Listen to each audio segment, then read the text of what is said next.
La douleur au genou, c'est souvent un vrai casse-tête. Alors dans cette analyse, on va regarder ensemble des techniques simples, inspirées par des pros de la santé, pour mieux comprendre et gérer cette douleur directement depuis la maison. Alors d'où vient cette douleur au genou? C'est la grande question, hein. Cette gêne qui s'installe sans qu'on sache vraiment pourquoi. L'inconfort, c'est une chose, mais ne pas savoir d'où ça vient, c'en est une autre.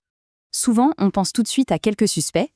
Le cartilage, comme le ménisque, qui peut être abîmé, l'usure de l'articulation, l'arthrose, ou alors un problème qui vient de la rotule. Allez, on va creuser un peu tout ça. Voilà le plan pour aujourd'hui. On va commencer par décortiquer le problème, ensuite on verra comment on peut faire son propre diagnostic à la maison, puis bien sûr on passera aux solutions avec des exercices concrets, et on finira par un point super important, le mouvement. Allez, on attaque la première partie. Le genou, c'est une articulation super complexe et la douleur peut venir de plein d'endroits différents. Alors l'idée ici, c'est de commencer à démêler un peu les causes possibles. Bon, maintenant qu'on a posé le décor, on passe en mode détective. Avant de chercher une solution, il faut bien comprendre le problème. Et la bonne nouvelle, c'est qu'on peut trouver des indices soi-même, à la maison, avec des tests tout simples. Ok, premier test, super simple, on va l'appeler le test du squat. Il est fait pour nous donner une première idée sur une éventuelle sensibilité du cartilage et plus précisément du ménisque. Alors on y va tout doucement, hein, on contrôle bien la descente. L'objectif, c'est de voir si une douleur apparaît et surtout où elle apparaît. Si ça tire sur les côtés du genou, à l'intérieur ou à l'extérieur, eh bien c'est un premier indice qui nous met sur la piste du ménisque. On continue avec un deuxième test. En fait, c'est moins un test qu'une simple observation. On va juste regarder comment la jambe se positionne naturellement quand elle est au repos pour voir s'il n'y aurait pas un petit déséquilibre. Et ce qui est intéressant ici, c'est que c'est juste de l'observation. On s'allonge, on se détend complètement et on regarde. Est-ce qu'il y a un petit espace, un creux sous le genou? Si oui, ça peut vouloir dire que le ménisque ne se place pas tout à fait comme il devrait. C'est un détail, mais un détail qui a son importance. Ok, on a fait le squat, on a observé le genou au repos. Maintenant, on va être un peu plus précis. Ce troisième test, il est là pour aller chercher une éventuelle inflammation du ménisque, avec une petite pression bien placée.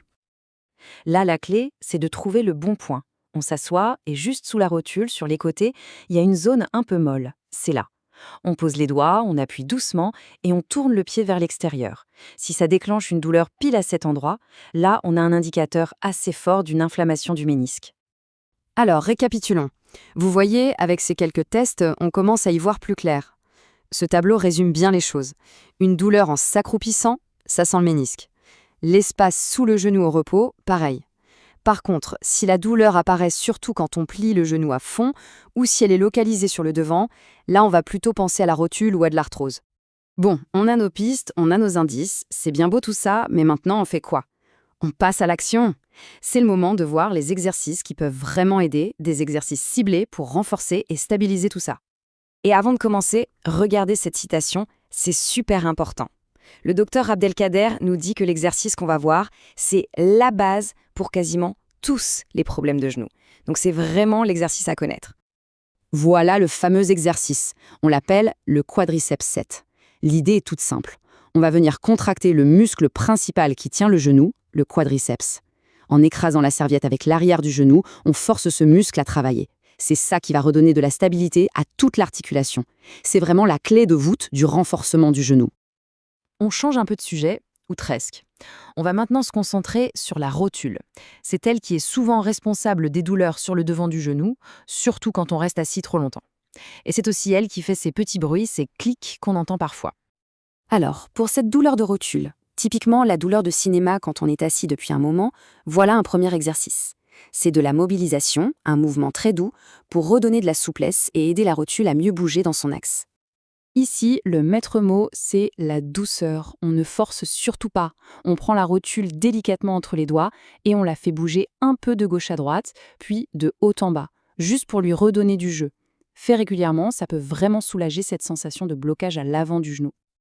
Et pour les clics alors, ces bruits de claquement, souvent c'est un signe que la rotule n'est pas parfaitement stable. L'exercice qui suit est justement là pour ça, pour renforcer les petits muscles qui la maintiennent bien en place.